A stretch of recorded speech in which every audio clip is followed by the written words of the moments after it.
If somebody tries to argue the other person into supporting their view, if those views are different, people's feelings just flare up. They become defensive. They double down. They start to select out evidence that they've already decided is correct.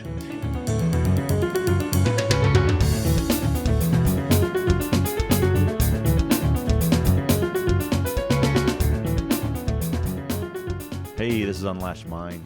My guest this episode is Dr. Jason Whiting. Jason is a professor at Brigham Young University who studies deception, conflict, and abuse in relationships. He's also a licensed marriage and family therapist. Jason and I discuss a blog he had posted over at psychologytoday.com titled, "You Will Never Win Your Political or Relationship Arguments." It's a topic that I've talked about in previous episodes. It's just, I don't know, it's just a topic that fascinates me. I think it's more or less like one of the main underpinnings of why everything is divided pretty much in everything we see and do, when it's politics or social media, et cetera, et cetera.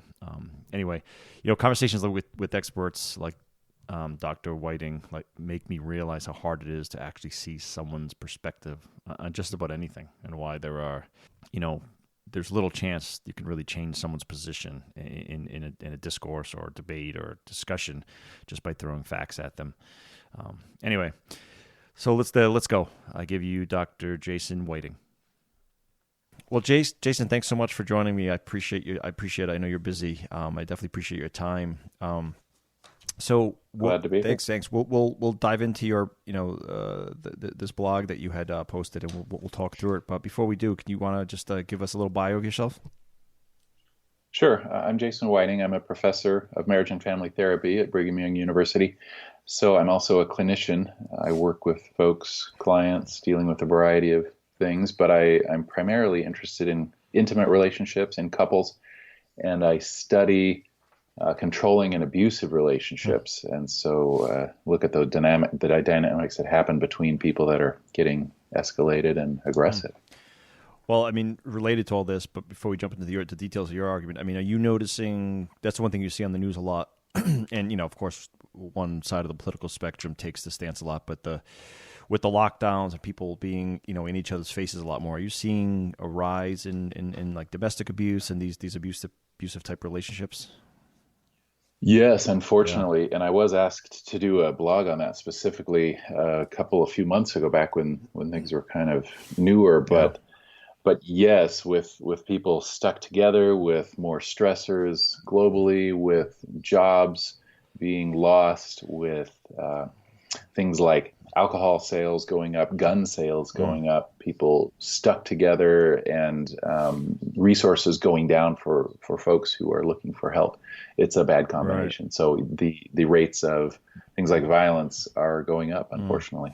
No, I mean, and this is kind of related to our dialogue here, but I mean, are these relationships that were?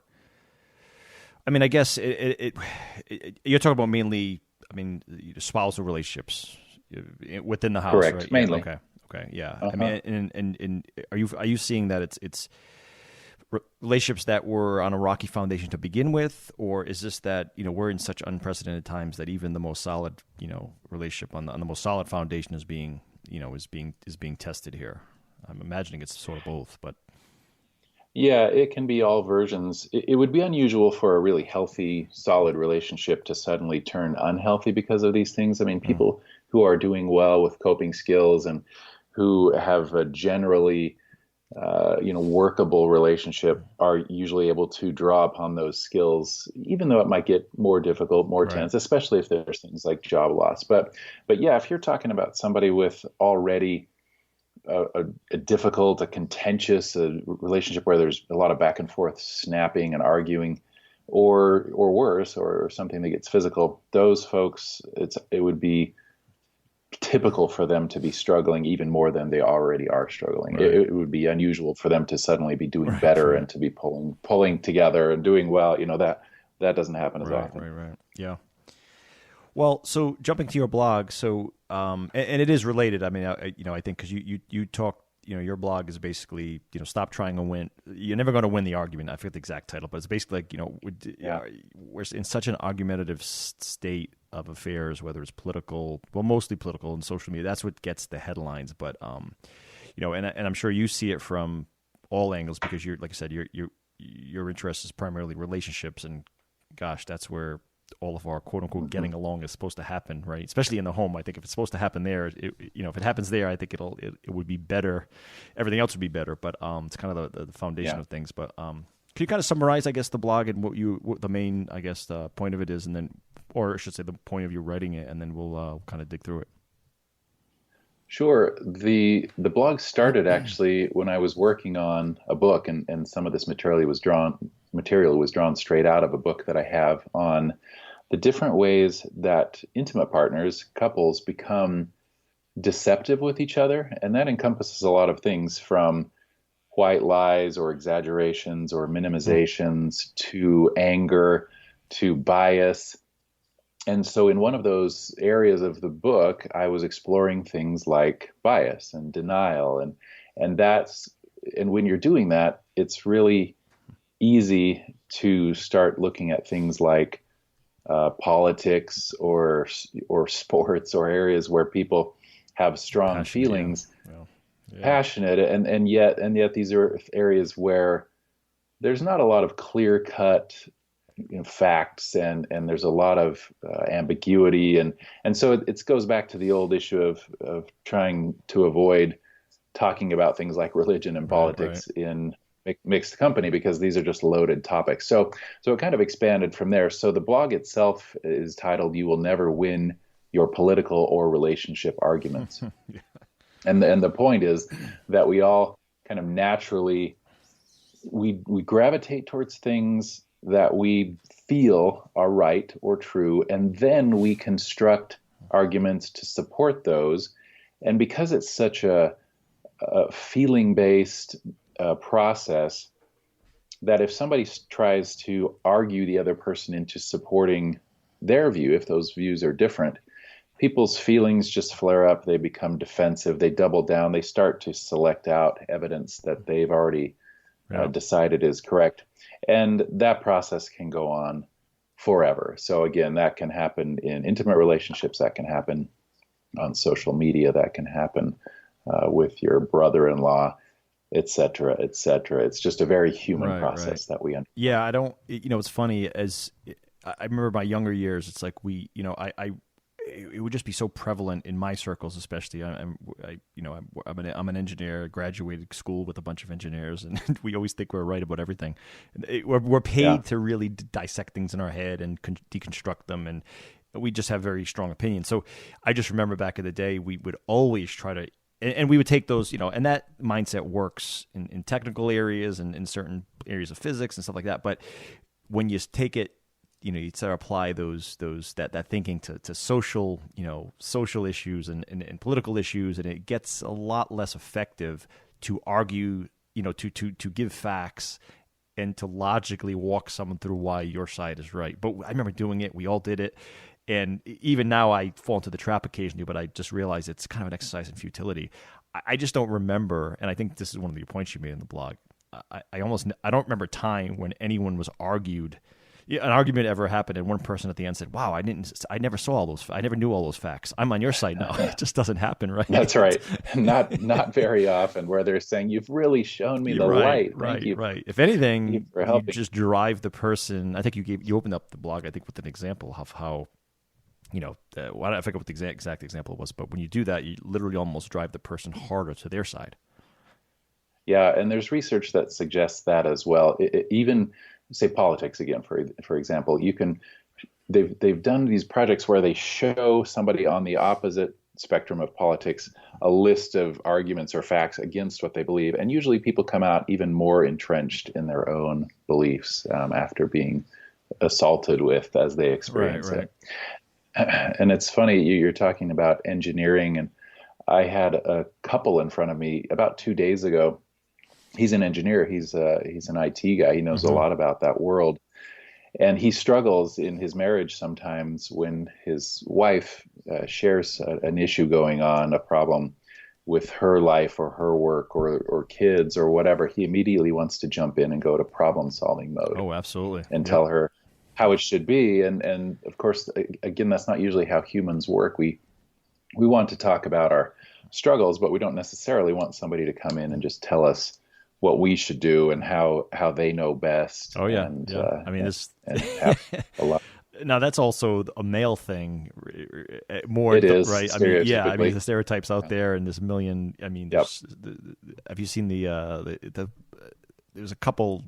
There's a lot of those funny like little memes that go out there. But the one was the video of the YouTube video that went viral with the woman has the nail in her head. And, The funny thing is, my couple that I'm describing right now brought that video up, and they said, "Have you seen it's this video?" perfect. It's perfect. I said, "Yes, I've seen that video. It's very It's funny." And I know it's in the old stereotype, but sometimes those things hold true with gender and other things. yeah. I mean, But there's yeah, plenty it's of pretty funny. exceptions, but in my experience, it's spot on. I mean, I mean, Yeah. a lot of stereotypes have become stereotypes because of the mass amount of data to support them. A lot of them are Yeah, for BS and some people. horrible, but Right, But right. but you're right. Yeah, that's one that I mean I'll just be honest. I struggle with that a lot too. As soon as my wife and I when she's going, a lot of most times she just wants someone to listen, right? And just kind of say, I understand, and it must be difficult. I can't imagine what you're going through, but that's hard. But it hurts my soul to just not try to fix it. It really does. But you're Yeah. right. You do have to It's adapt to especially, that.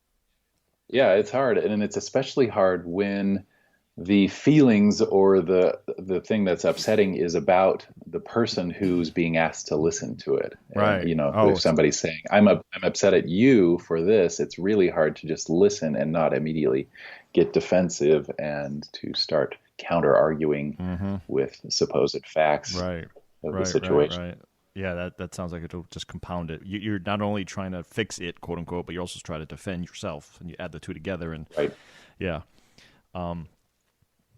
yeah, it's crazy. So, I mean, what I always go back to kind of evolutionary principles to try to figure out why we do this, because this is what arguing and debate, and I've had this topic up on the show many times. I just think it's just so poignant now, especially with political divide being so great. I mean, I just feel like we're very divided with the protesting everywhere, and Black Lives Matters, and everything becomes political when it's like there's just so much more compassion should be involved, but it just gets so tribal and what I mean, and I.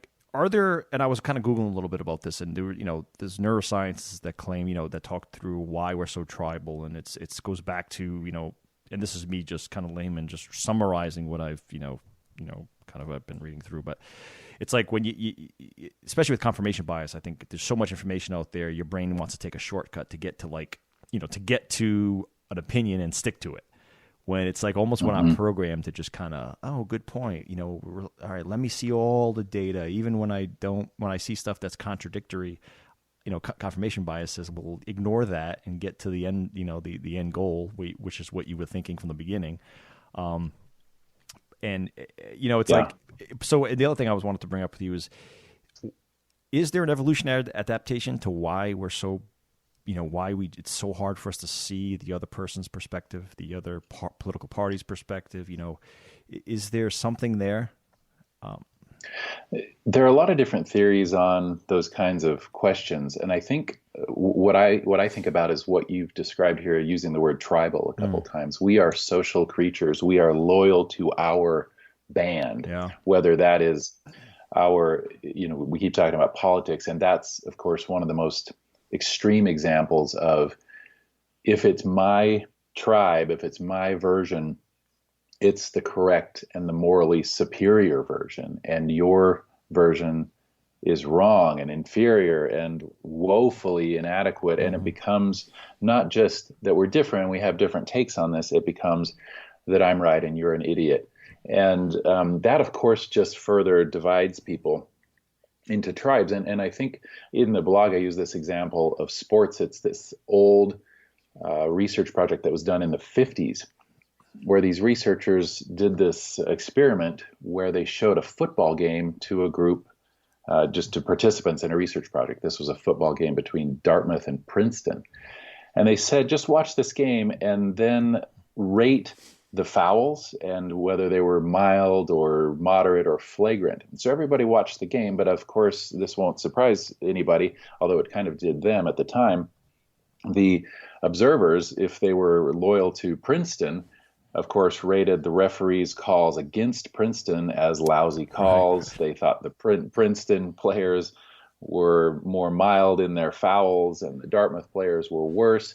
And so the researchers concluded that there can't be objectivity in these kind of situations when we're talking about sports. And I say sports just because it's a funny example how passionate Mm-hmm. people get about this thing where we're basically watching people who we don't know play a game with a ball, and we're becoming super Yeah. passionate Yes. and Yep. upset, Yep. right, about the referees or the score or Yep. whatever. There's really no logical reason why we would care so much about this game that these other people are playing, except that if they're winning, somehow that makes us feel better because that's our Mm. tribe.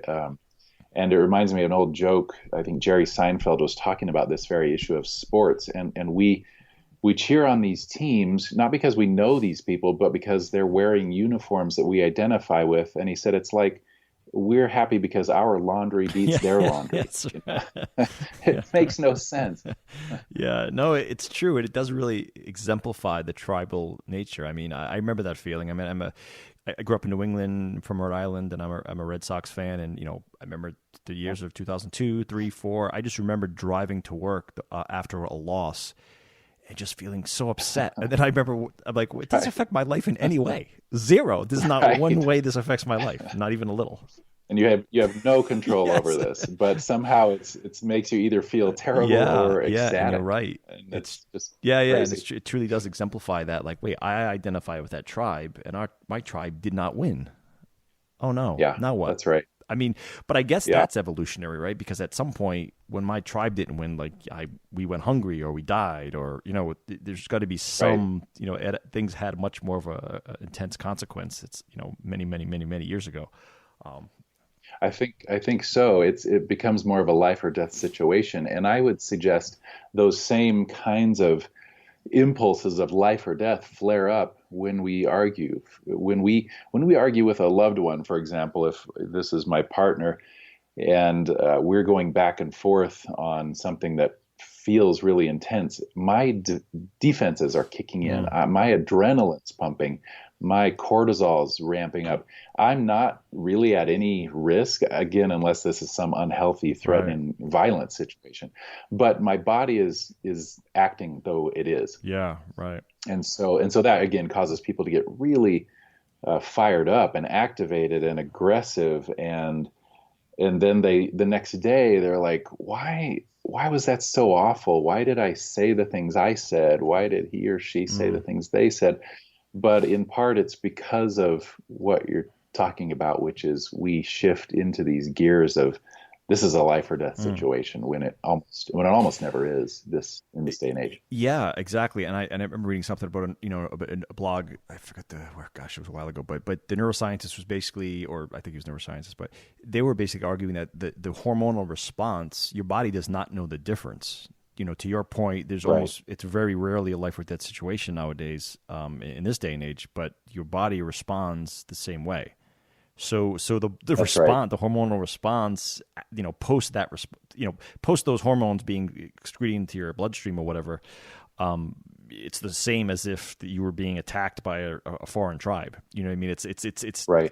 but it is, and I always go back to I feel like our genome adapts so much slower than like society does. So now we have all these societal stresses that our body releases cortisol, which used to help us run from a lion, as a dumb example. Mm-hmm. But then we would Mm-hmm. basically, that running and that physical response would remove a lot of that cortisol from the bloodstream. Now we sit in front of a computer and that same cortisol is being pumped into our bloodstream because we have a big project due or a big whatever due, and we just still sit there Uh-huh. and the cortisol just stays there, and we have family problems and money problems and this problems, and it's like that same stressor is being, but it's not, doesn't have the same way of leaving the body as it does, because the cause is so different.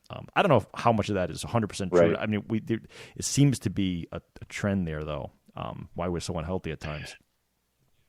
Yeah, I think so. And there's some interesting research. There's a guy named John Gottman who's done marital and couple research for over 40 years. He's kind of a big name in the field. Yep. And one of his core findings is that couples who fail, divorce, get aggressive, separate, one common finding is a difference in level of what he calls diffuse physiological arousal. Mm-hmm. Those couples are fired up. They get adrenaline, they get cortisol, their heart rates go up.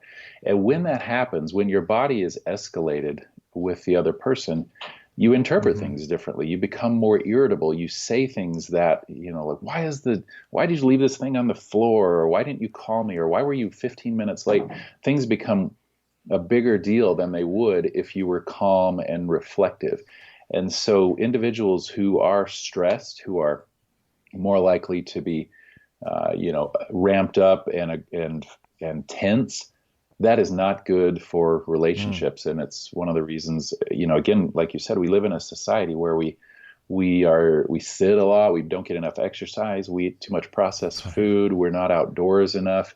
And so we get snappy, we get irritable, we get tense. And so it's important for people individually to recognize that and to attend to their own self-care, because if they don't, it's going to have an impact on those around them for sure. Yeah. You mentioned Gottman, and I had to do a quick Google here, but The Man's Guide to Women. That's the book I was thinking of. I think he wrote that one, and I knew the author when you said it. So yeah, he's definitely well regarded. I would say, but that's interesting reference there. Well, and it's another plug for things like exercise or mindfulness. When I work with clients, I'm almost always asking about those kinds of things. Are you taking care of yourself? Are you getting enough sleep? Are you, taking walks or doing some form of exercise? And again, it's because we need it. We're designed as physical beings to kind of burn off some of those stressors. And if we don't, we'll take it out on each other, and that's going to get unhealthy, and it even could get dangerous. 100%. I mean, anyone that knows me knows that's exercise is for me, it's a drug. I mean, I don't know how people. I honestly don't know, and I'm sure someone will get offended by this, but I don't know how people don't have exercise as part of their daily routine. I just don't. If I go a week or two because work stress or I'm on work travel, whatever it might be, and I can't get exercise in, I'm a whole different person, and it's not good. It's not a good feeling. So, yeah, I couldn't agree more. I think you're doing excellent by your your patients by keeping that forefront, and even the medical community. I always bring it up. It's like we don't really, we.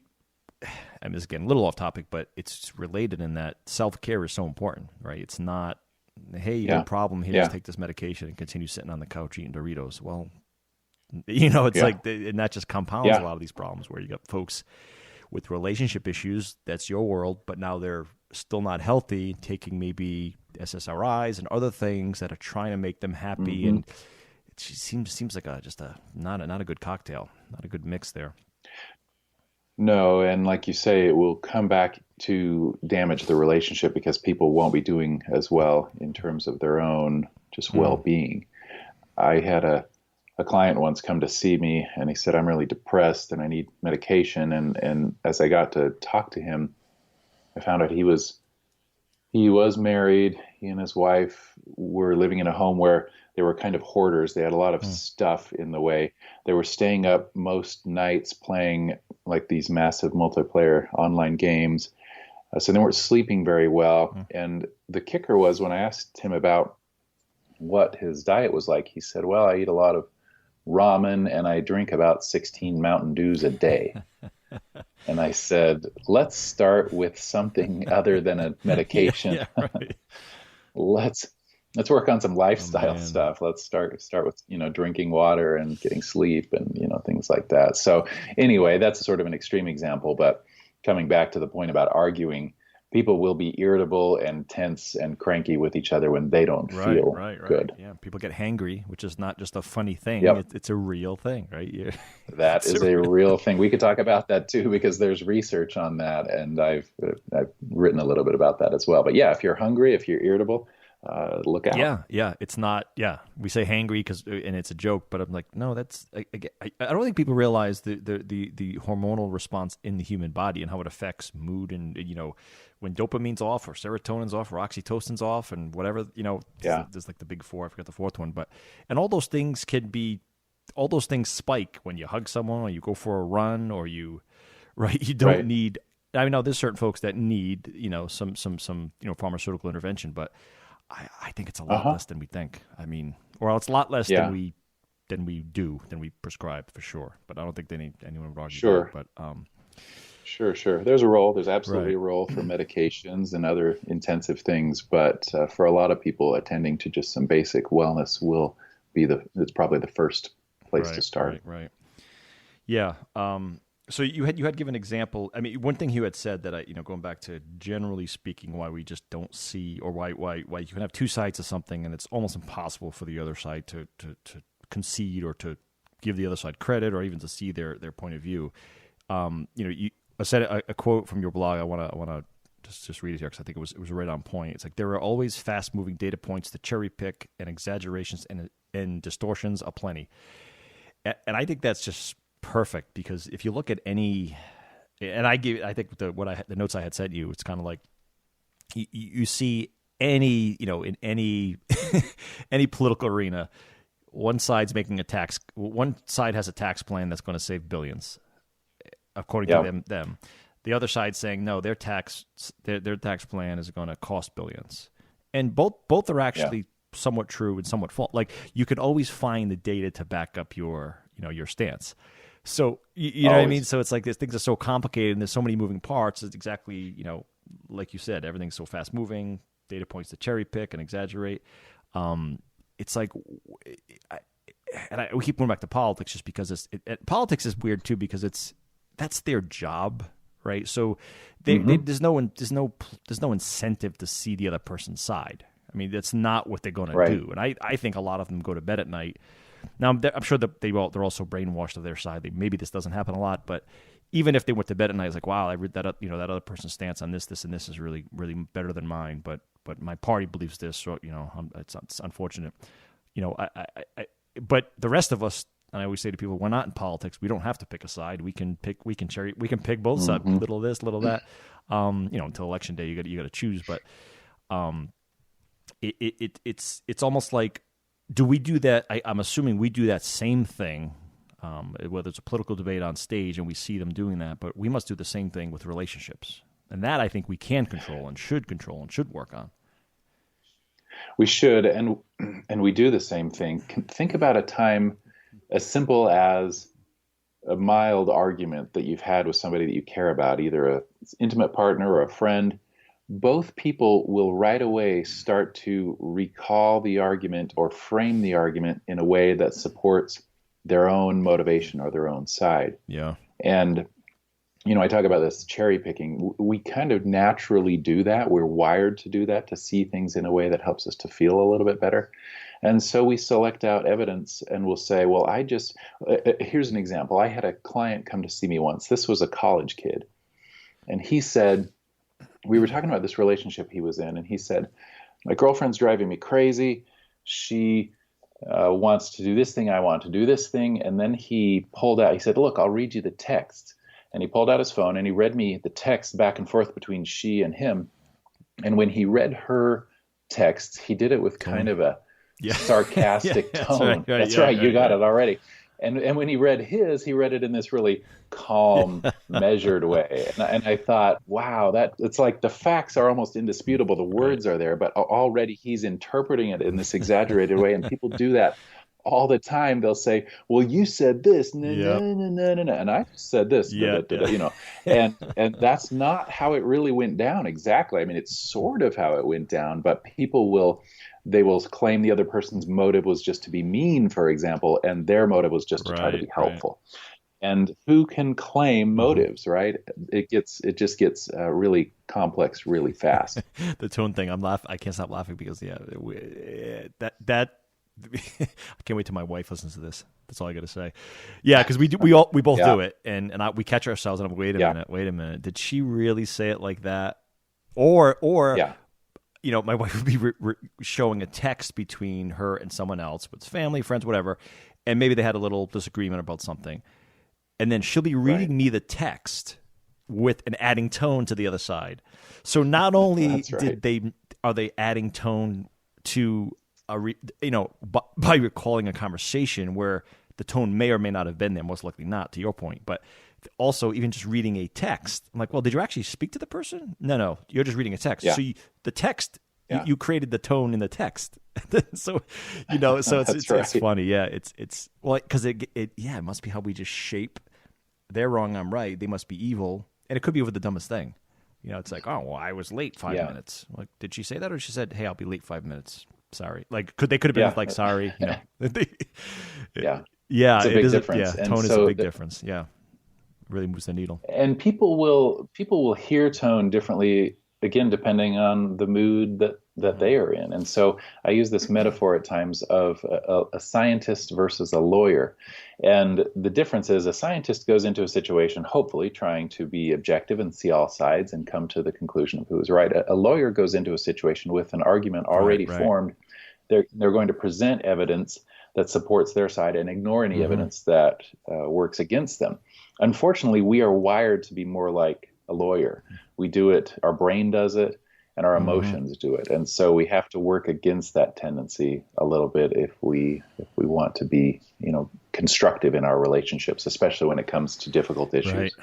Yeah. Yeah. And then you add, the emotional state in children and financial stress, all the things that I'm sure you have to consider in your area. Yeah. It just makes it, and it's hard work. People are tired and just exhausted. And so it's almost easier just to have the argument and go to bed. But I mean, you got to work at it, right? I mean, it's like, you got to work at it. And fortunately, in healthy relationships, where people have some maturity and they've been around each other for a little while, they can usually get through this and say, well, I can see that we're getting a little off track here. Let's come back to it later. Or, I want to give you the benefit of the doubt that when you snapped at me yesterday, I could see that you were tired or hungry. A healthy relationship will do that, where an unhealthy relationship will always be looking for and picking out things to kind of jump on the other person for. And that gets exhausting for sure. Yeah. Now, do you notice do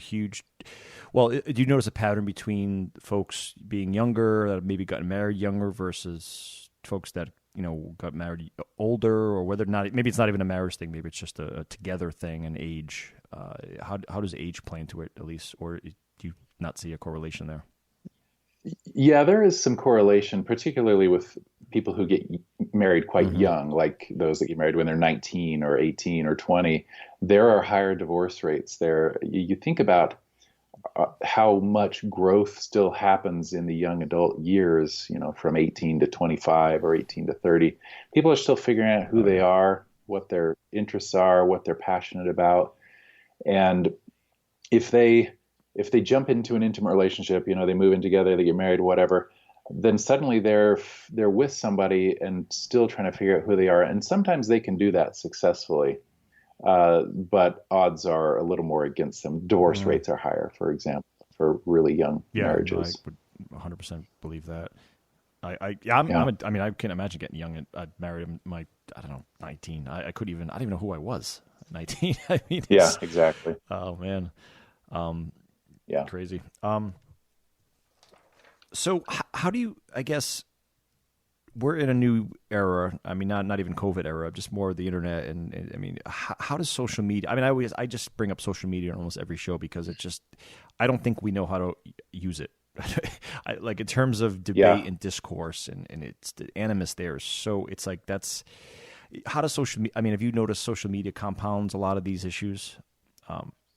Absolutely. For one thing, the internet and social media is designed to feed us what we like. And so if I click on a blog about a political issue, it's going to say, hey, this guy is interested in this specific take on, the current president or this hot topic. And so it's going to send me more things like that, or Facebook will.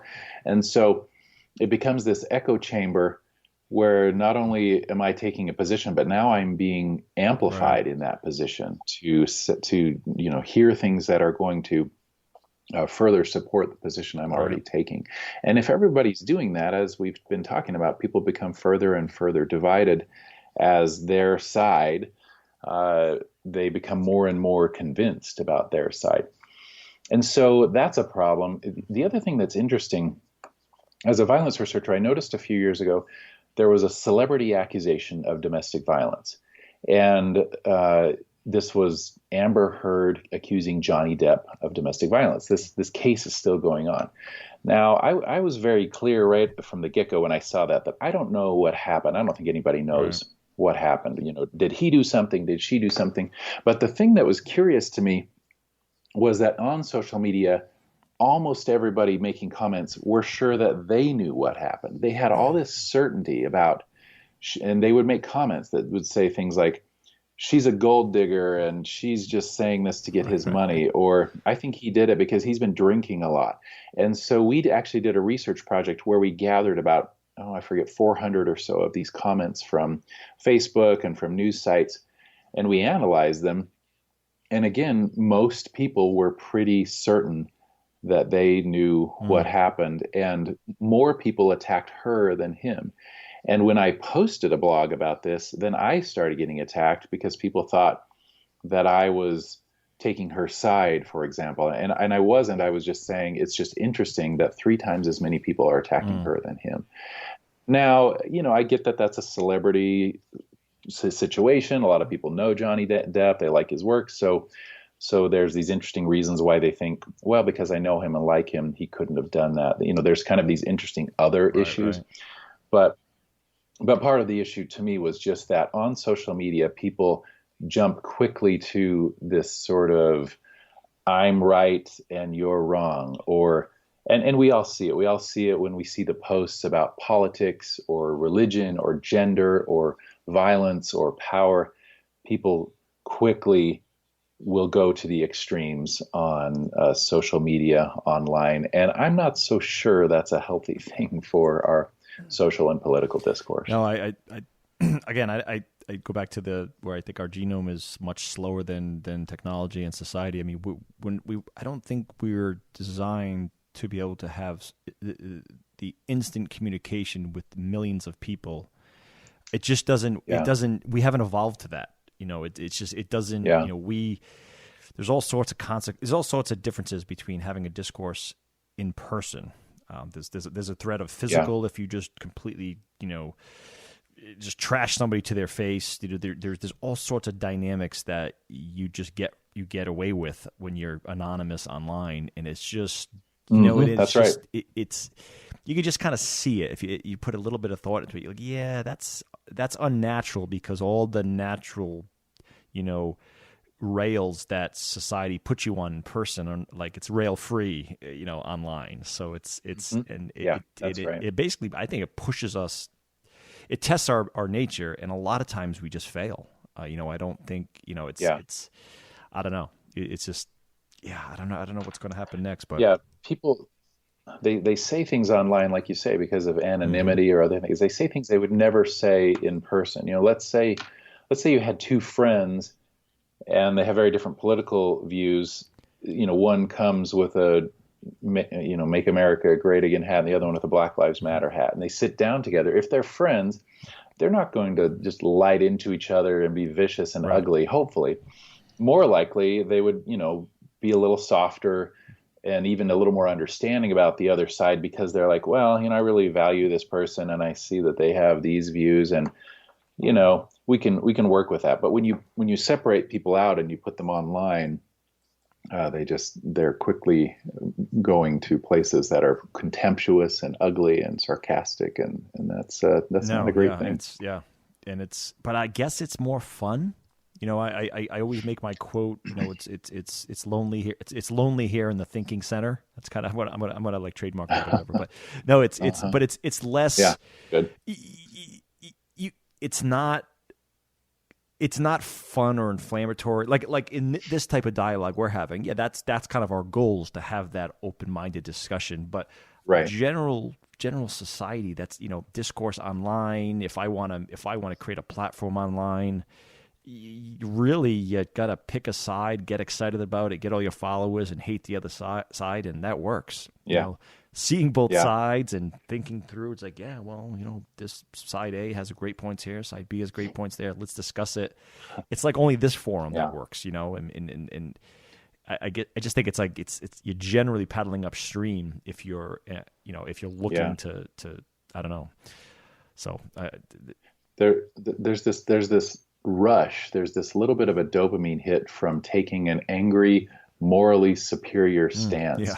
One scientist that I read, he argues that it's even addictive to be in this I'm right and you're woefully, pathetically wrong. Yeah. We like that feeling of, how could you even think something so stupid when it's so obvious that what I'm saying is correct, right? There's this rush of contempt and anger that we kind of like. And there was this other study they did in China with their version of Twitter, where they found that tweets, they ranked them on emotional content from, anger, sadness, happiness, and guess which emotion flew around the fastest and went the farthest? Anger. It was anger. Yep. I would guess anger, Yep. Sure. Yeah.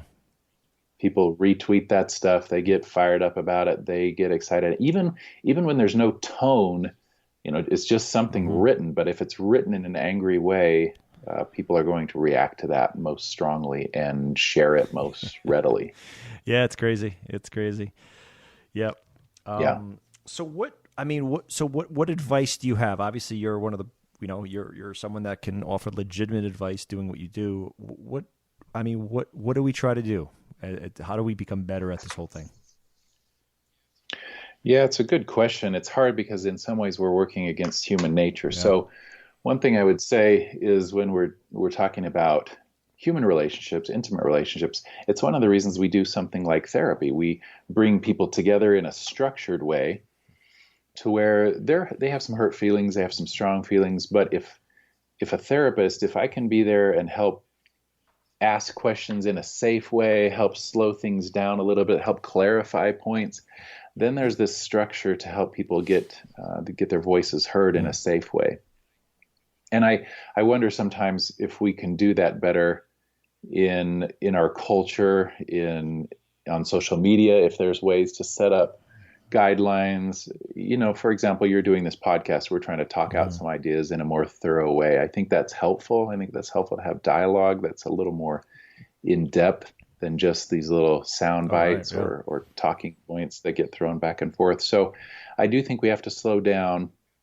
I think we have to see other people as people and be careful about our use of us and them language. Anytime we do that, we were talking about stereotyping earlier. Anytime we start to stereotype, whether it's, political or racial or gender, we do it because it's easier and we're designed to, make things easier on ourselves. But it also already starts to reduce people into a category, and you lose a lot when you do that. So I think the challenge is to see people as people and to try to understand in a more thorough way. I had that conversation with someone a while ago, and it was a late night conversation over a few drinks, and it was kind of like, and it got really interesting where we kind of circled around. I think our desire as humans is to find the category for everything or everyone, right? It's because otherwise I think it's too overwhelming, right? So if I kind of look at you like, oh, that's generally a person,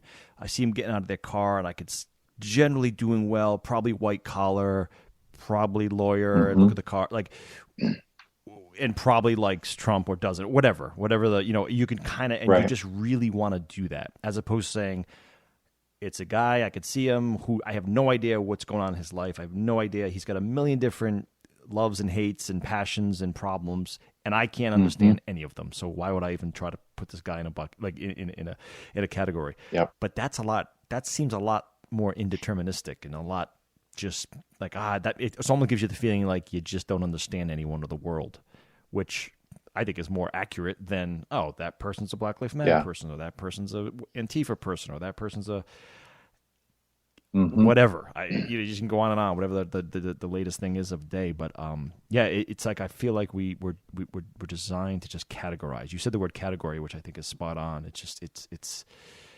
even with relationships, right? We have this male and female, or in my relationships, a male and female, and we have these certain things, and in my head, I know I'm guilty of it. I say, well, that's the what I think of the role of male versus female, and I already have the categories set in my head, and then I've had to kind of unthink some of those things, but it's a lot of work. It's just a lot of work, and I think that's some of the problem is all the stuff we're talking about takes a lot of brain power or a lot of brain cycles at least, to commit to trying to relearn things, and that's another question, I guess, and we'll kind of wrap up here in a second, but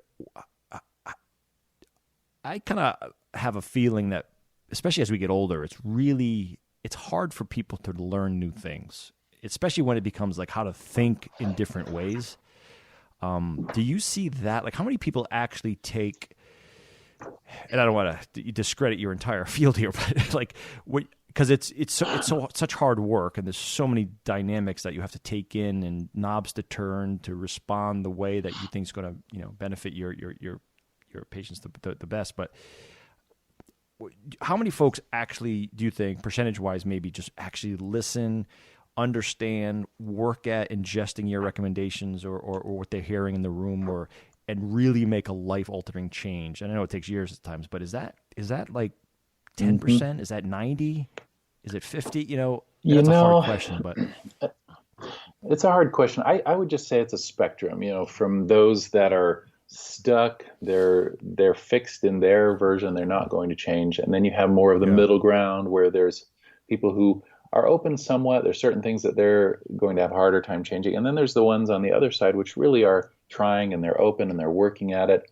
I had a couple that I was seeing the other day, and they're in their 70s, and they're still working on some stuff related to their marriage, to a little bit of anxiety and some other things. And I complimented them. I said, look, the two of you are still making things better. You're rooting out the weeds. You're talking and improving things, and that's to your credit. Some people are not willing to continue to hear each other out. They just become kind of hardened, either as roommates or whatever. You have to be willing to do that. And coming back to your point about other people and stereotyping, it's a little more work to check our own biases. It doesn't mean we have to go and get to know every single person in the world for who they are, because it's, logistically, that's just a lot of work to all the people we interact with. But I think we can check our own biases and say, am I jumping to conclusions based on something that I just found out about this person? In my blog, there's a quote that I use by Voltaire, and he says, doubt is uncomfortable, certainty is ridiculous.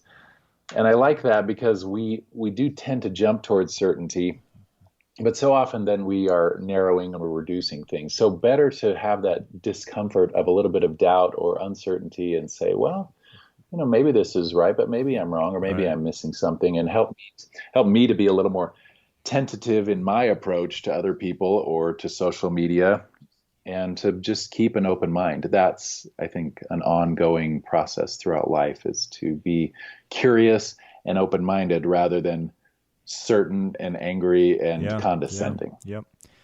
Assume you don't know it all. It's easy to say, hard to implement. So Jason, I'll end with this. I always love asking folks like you this question, but are you see what's going on in the world and the divisiveness and the protests everywhere, and there's a lot we can be doing better as a species. But are you hopeful? I'm hopeful. I try to take the long view. It's easy to get discouraged right now. We live in a time of a pandemic. There's a lot of social and political upheaval. It's a very divisive time in those ways. But if I take the long view, I say, well, technology is continuing to move forward. Science is and will be valued, at least overall, as we make progress with things. These are blips. There will be ongoing problems. But I do have faith in the human species' ability to keep working at it, to keep banding together, and to make progress. So I think we're going to be okay in the long haul. When the aliens come, we'll band to, as someone had said that on a podcast. It might have been Rogan, I don't know, but someone had said on one of his guests, I think. But it was a good point. When the aliens come, we're all going to be like, oh crap, our differences aren't as important anymore, because it needs to be us against them. Yeah, so. That's right.